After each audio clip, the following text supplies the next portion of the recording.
네, 오늘 본문 우리 요한복음 9장 5절 말씀을 중심으로 우리 나는 세상의 빛이다 하는 제목으로 우리 두 번째 시간을 갖도록 그렇게 하겠습니다. 언제부터인가 이렇게 빛의 축제라는 전 세계적으로 또 우리나라에도 뭐 어디서 저녁 시간에 말이죠, 볼거리가 없다 보니까 빛의 축제를 많이 하게 되고, 심지어 우리 대천 고문에도, 그죠? 그래서 저 빛의 축제를 하려고 그러면 돈이 많이 들 텐데, 구청에서 그렇게 돈이 많나? 그래서 낮에 한번 가보니까, 어떤 나무는 어디서 하고, 개인이 하고, 기관에서 하고, 그게 돈이 많이 들거든요. 또 우리 지금 또 먹자 골목은 말이죠. 또 이렇게, 밝은 등으로 말이죠. 이렇게 환하게 비추는. 그래서 전 세계적으로 이제 빛의 축제가 갑자기 많아진 것 같습니다. 지금도 이렇게 기억나는 것은 이렇게 동유럽에 갔을 때 그 밤에 말이죠. 그 건물에 말이죠. 이렇게 빛의 축제로 이렇게 장식했던 참 아름다운 그런 광경들이 오늘 보니까 서울의 저녁에도 보면 아주 예쁘게 말이죠. 다리를 이렇게 장식한 것을 보게 되는데요. 이 세상은 참 어둠이 가득 차 있는데 우리 예수님은 세상에 빛으로 오셨습니다. 아마 가정들마다 때로는 개인별로 뭐 이런 경험들이 있을 겁니다.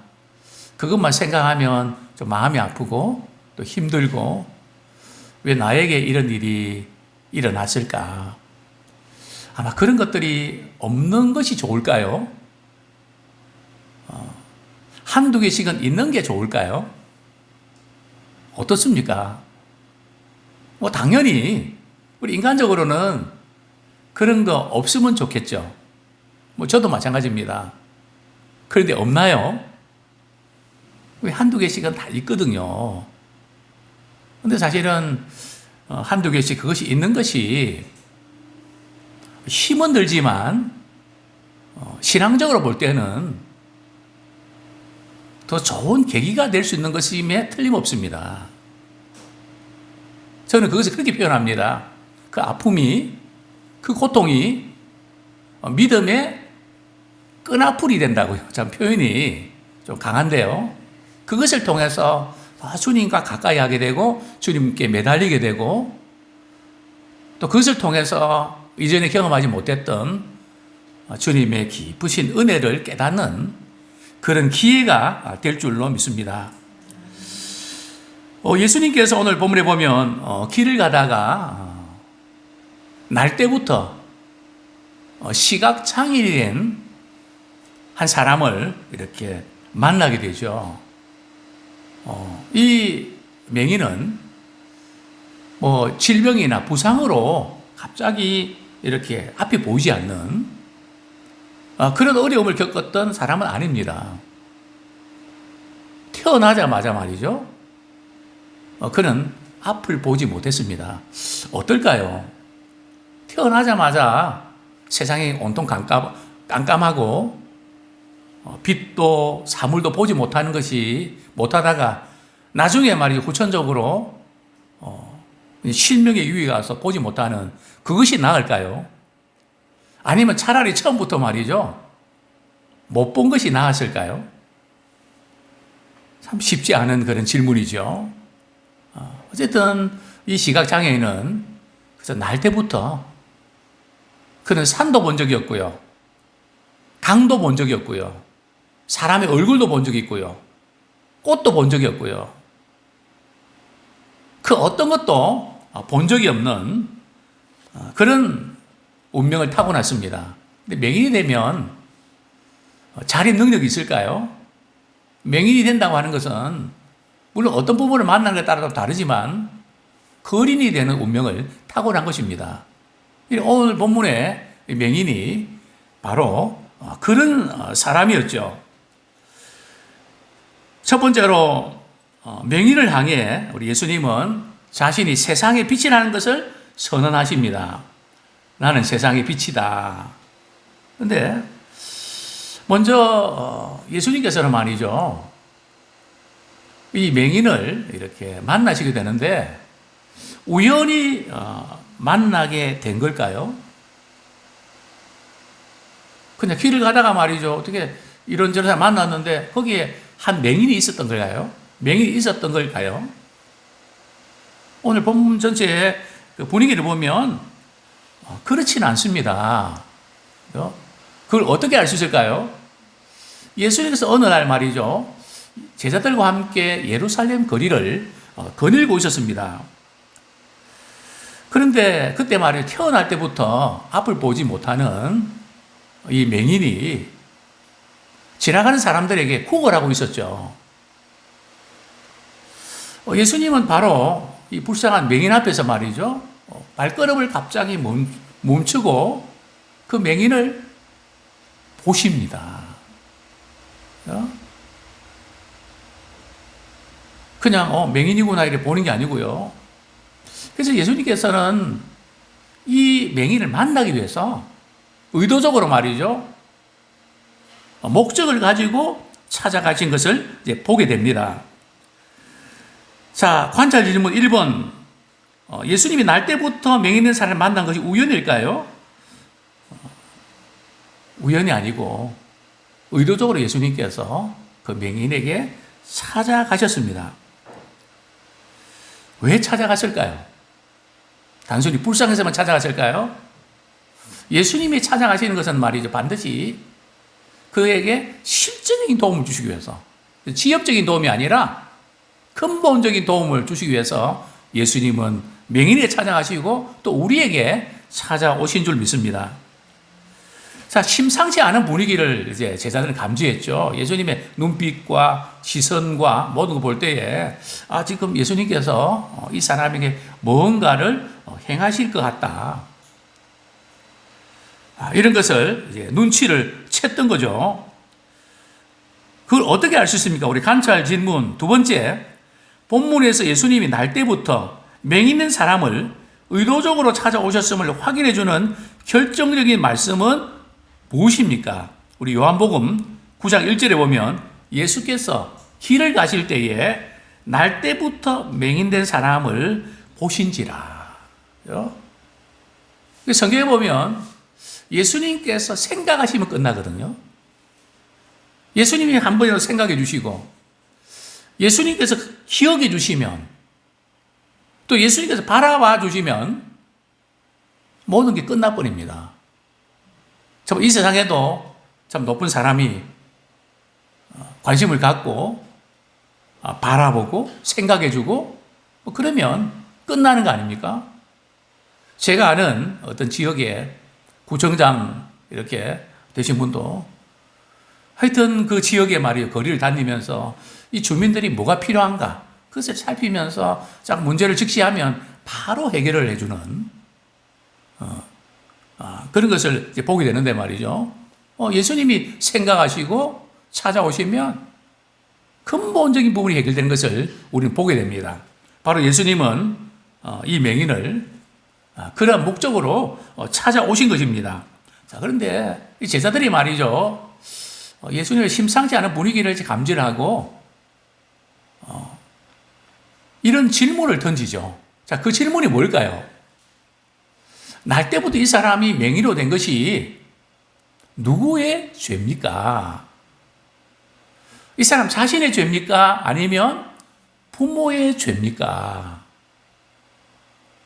자, 이런 질문을 던지게 됩니다. 자, 이 질문을 누가 던졌다고요? 종교적 지도자들이요? 아니면 거기에 모인 군중들이요? 제자들이 질문을 던졌다는 겁니다. 즉 예수님으로부터 직접 제자 훈련을 받은 그들, 하나님을 알고 또 예수님을 따라다니면서 많은 걸 체험했던 나름대로 이렇게 신앙이 정립되어 있을 것 같은데 다른 사람도 아니고 바로 제자들이 말이죠, 예수님께 이 사람이 참 이런 불행을 타고난 것이 누구 죄입니까? 사람들은 누구나 이런 질문을 갖고 있습니다. 신자만 갖고 있을까요? 불신자도 갖고 있습니다. 목회자는 설교에 대한 어떤 인사이트를 얻기 위해서 지나가는 사람의 표정, 말, 그것을 귀담아 듣습니다. 하루는 어떤 60대, 한 중반대는 우리 여자분이, 두 분이 이제 지나가면서 무슨 이야기를 하다가 내가 죄가 많아서 그래. 우리 자녀들이 이렇게 잘못된 것은 내가 죄가 많아서 이런 일을 이렇게 당하는 거야. 그러면서 좀 가슴 아파하는. 또 어떤 분은 제게 신앙생활도 열심히 하고 직분도 받는 분인데 제가 울면서 이런 이야기를 했습니다. 목사님, 속상해요. 왜요? 나와 관계된 사람은 다 불행해지는 거 있죠. 이제 겁이 나요. 나는 왜 이런가요? 내 주변에 있는 분들은 나와 관계되면 자꾸 불행해지는데 너무 속상해요.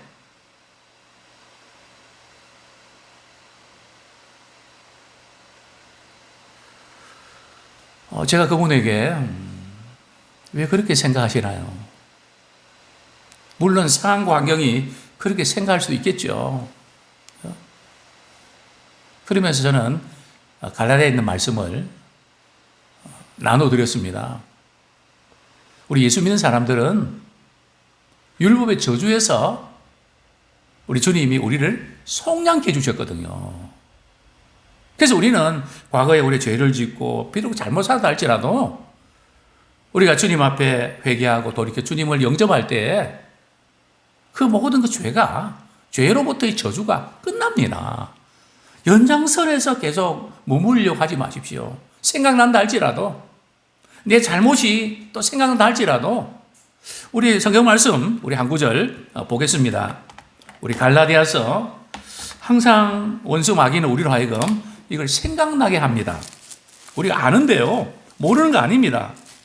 아는데 자꾸 우리로 하여금 다시 말이죠, 끌고 들어가려고 하는 그런 미혹이 있는데요. 우리 갈라디아서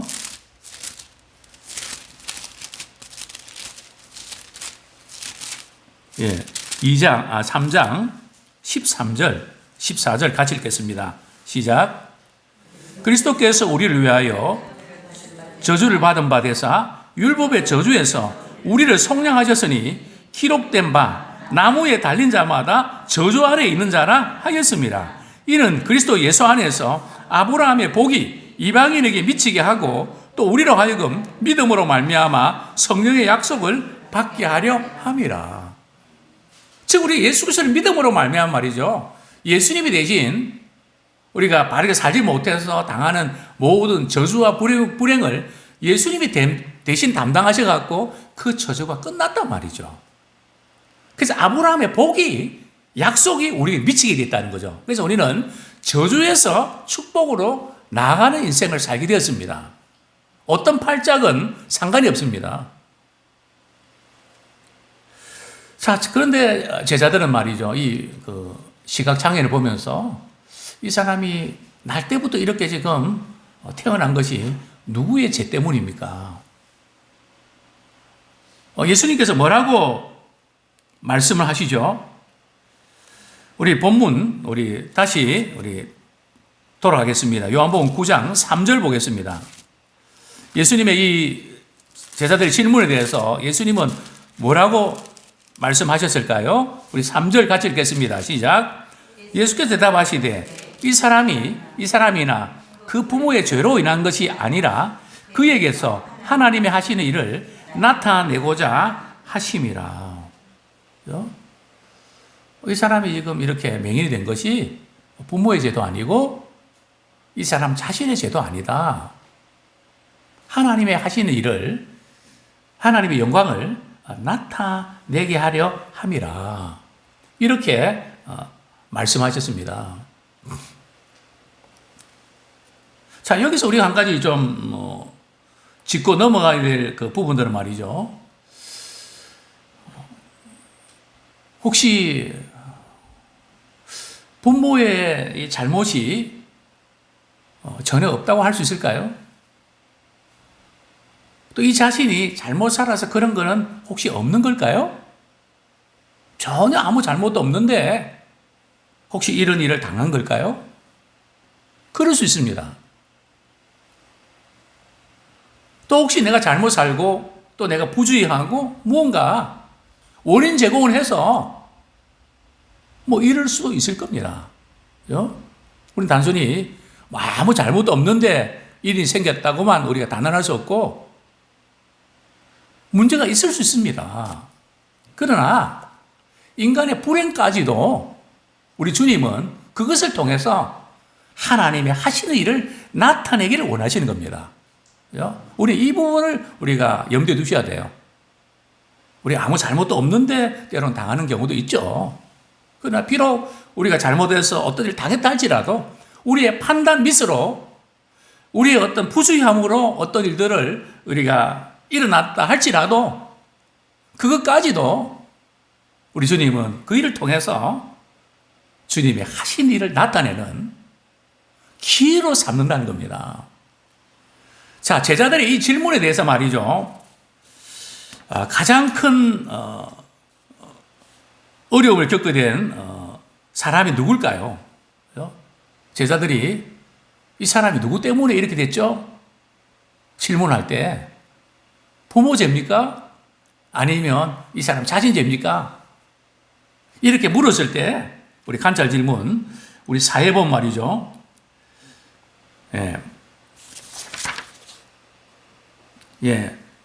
그러면서 이제 우리 두 번째로 보면 맹인은 세상의 빛을 이제 보았습니다. 우리 관찰 질문 3에서 아까 예수님은 자신을 세상의 빛이라고 선언하시죠. 사회적 편견, 차별, 또 분노에서 체념한 사람들, 자포자기해서 극도의 자기 모멸과 자기 비하에 젖은 사람, 바로 이 맹인 아닐까요? 이런 사람에게 내가 세상의 빛이다, 이렇게 말씀하셨던 겁니다. 그리고 질문 4는 참 이러한 그 질문에 대해서 가장 충격받은 사람은 누굴까요? 바로 이 맹인 아닐까요? 근데 예수님의 답변에 말이죠. 이 누구의 죄도 아니고 하나님의 하신 일을 나타내기 위해서 그렇게 된 거다. 이 대답을 들었을 때에 이 시각장애인은 어떤 마음이 들었을까요? 한 가닥에 빛이 비치지 않았을까요?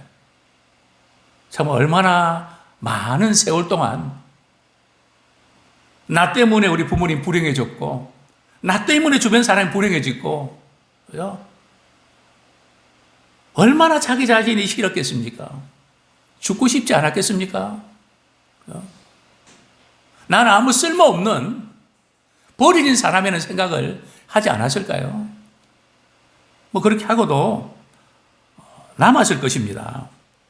한평생 자신을 학대하며 참 불행 가운데 살아왔는데 나 때문에 그죠?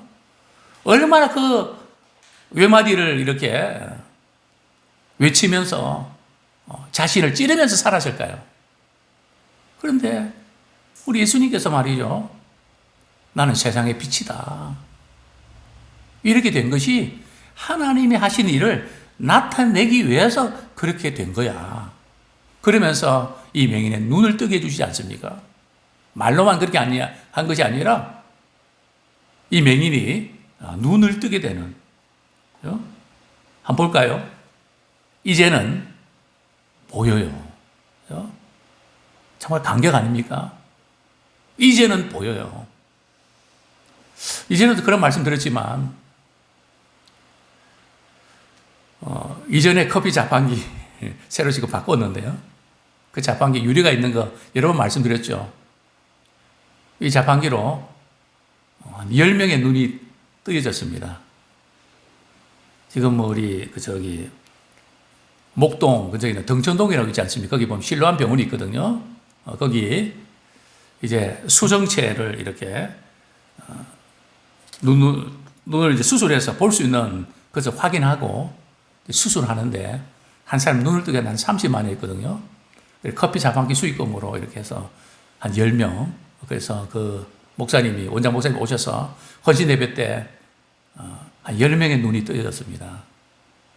직접 만난 적은 없지만 참 얼마나 감격입니까? 여기 와서도 또 이렇게 또 그렇게 한 적이 있는데요. 캄캄한 가운데 있는 사람들이 빛을 보는 그런 이제는 보여요. 어떻게 우리 신앙생활이 어떻게 믿음의 눈을 뜨는 거 아닐까요?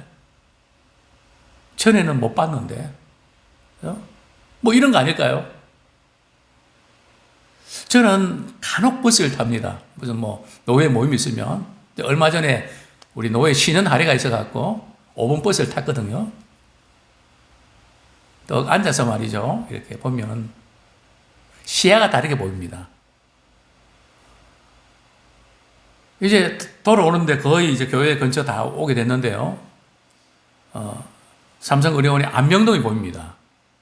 택시나 자가용 탈 때는 뭐 이렇게 잘 못 봤거든요. 낮이니까.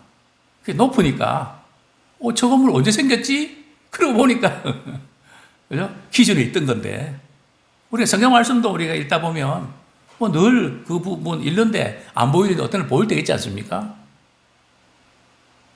참 주의 말씀이 우리 눈을 열어서 보이게 되는 그런 우리 신약 성경방이고 우리 성경 읽기가 되기 원합니다. 또 매 순간 정말 그 눈이 뜨여서 보여지는 에바라의 역사가 일어나기를 소원합니다. 정말 이 맹인은 예수님의 그 한마디 어떻게 보면 전율 느끼지 않았을까요? 하나님의 하신 일을 나타내는 기회가 된다고 벅찬 희열과 감격을 느끼게 됐을 겁니다. 예수님의 그 말씀은 지나가는 소리가 아니라 정말 한 가닥의 빛으로 찾아왔던 것입니다.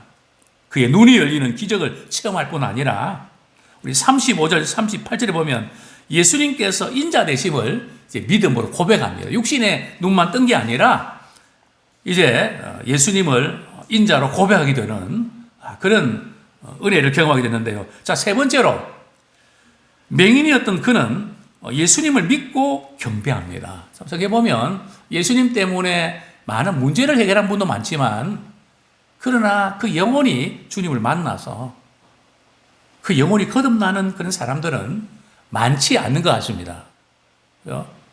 근데 이 맹인은 정말 이렇게 당시에 예수 믿으면 출교거든요. 심지어 부모도 말이죠. 이 지금 자녀가 맞다고 어떻게 눈 떴는지 좀 말해보라고 직접 말하면 예수 그리스도 신하면 출교당하니까 직접 물어보시라고. 왜요? 혹시 피해를 당할까봐. 그런데 지금 이 사람 말이죠. 이 맹인은 출교를 당하면서까지 믿음을 고백하는 것을 보게 되는데요. 자, 관찰 질문 5번째. 관찰 질문 우리 5번째 우리 질문이 제가 조금 이 편집에 조금 관여했다면 조금 이 대목을 좀 바꿨을 텐데요. 우리 한번 볼까요? 관찰 질문 5번. 예수님이 어떤 분인지에 대한 날 때부터 맹인인 사람의 점진적인 이해 과정을 어떻게 설명할 수 있습니까? 까벽이 저는 꼬여있죠. 저는 이렇게 바꾸고 싶습니다. 날 때부터 맹인된 이 사람은 예수님이 어떤 분이신지에 대해 점차적으로 어떻게 이해하게 되었을까요? 자, 어떻게 해요? 처음에는 우리 10절에 보면 9장 10절 한번 보겠습니다. 이 맹인이 처음에 예수님을 어떤 분으로 생각했죠? 10절 같이 읽겠습니다. 시작. 그들이 9절 9절 읽겠습니다. 시작. 어떤 사람은 그 사람이라 하며 어떤 사람은 아니라 그와 비슷하거늘 자기 말은 내가 그러하니 그들이 묻되 그러면 내 눈이 어떻게 떠졌냐? 11절 대답하되 예수라 하는 그 사람이 거기까지요. 나더러 실로암에 가서 씻을 하기에 가서 씻었더니 보게 되었다. 그러니까 처음에 이 사람은 예수님을 누구라고요? 사람이다. 그 사람이다. 이렇게. 그 다음에 17절. 점점 말이죠. 이렇게 가까이 나가죠. 같이 읽겠습니다. 시작. 이에 맹인되었던 자에게 다시 묻되 그 사람이 내 눈을 뜨게 하였으니 너는 그를 어떠한 사람이라 하느냐? 대답하되 선지자니이다 하니. 자, 사람에서 이제 선지자로 말이죠. 그 다음에 우리 38절 말씀 같이 읽겠습니다. 시작. 이르되 주여 내가 믿나이다 하고 절하는지라. 그죠? 이 앞에 보면 내가 인자를 믿느냐 30절에 나오는데요. 이제 인자로 이렇게 믿게 되는 것을 보게 됩니다. 자, 관찰 질문 6번째. 날 때부터 맹인된 사람의 경우처럼 우리의 신앙이 지속적으로 새로워지며 건강하게 자라게 하는 가장 강력한 은혜의 방편은 무엇입니까? 자, 무엇일까요? 주님의 말씀입니다. 그죠? 우리 은혜의 방편이 몇 가지가 있거든요. 우리가 이렇게 장로가 되고 권세가 되고 이렇게 그 시험을 보는데 말이죠. 우리가 은혜를 경험하려면 세 가지 방편이 있습니다. 채널이 있거든요. 그게 뭡니까? 첫째는 말씀이고요. 두 번째는요, 기도고요. 세 번째는요, 성례입니다. 그죠? 그래서 이 세 가지가 정말 우리 그래서 은혜 보좌 앞에 나간다 그러거든요. 그래서 강력한, 지금 이 맹인이 예수님과 대화 나누면서 주의 말씀을 듣는 가운데 내가 믿나이다. 그죠? 그래서 우리가 주의 말씀을 가까이 하고 그 말씀을 통해서 또 믿음이 생깁니다. 굉장히 중요한 그런 부분들이죠. 그렇습니다. 예수님은 맹인의 육체적 눈뿐 아니라 영적인 눈을 뜨게 해주셨습니다. 그러나 종교적 지도자들은 믿지 않았죠. 그래서 이 시각장애인과 나누는데 이 시각장애인은 자신 눈을 떴으니까 이분은 메시아다. 그걸 믿는데 자꾸 이 지금 종교적 지도자들은, 유대인들은 말이죠. 부모한테 찾아가, 이 사람 당신 자녀 맞아? 어떻게 눈 떴어요? 물어보고 자꾸 확인하는 겁니다. 그들은 말이죠. 믿으려고 하는 것이 아니라 자꾸 확인해서 믿겠다고.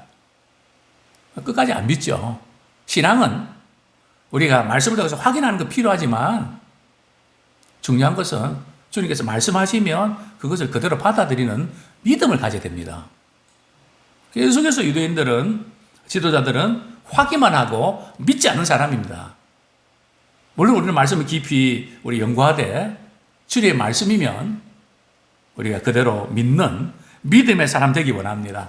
그래서 날마다 우리의 영안이 열리고 더 주님을 깊이 알아가는 믿음의 사람 되기 원합니다. 세상에 아무리 흑암이 깊고 문제가 많아도 주님은 세상의 빛이시고 또 예수님 말씀하셨습니다. 너희는 세상의 빛이다. 우리 안에 무슨 빛을 만들어내는 것이 아니라 빛 대신 주님을 우리를 통해서 반사를 시키는 겁니다. 그럼 우리는 가는 곳마다 빛의 역사가 나타나는 겁니다. 빛의 사람이 되는 겁니다. 주님은 우리에게 생명의 빛을 주셨습니다. 소망의 빛을 주셨습니다. 사랑의 빛을 주셨습니다.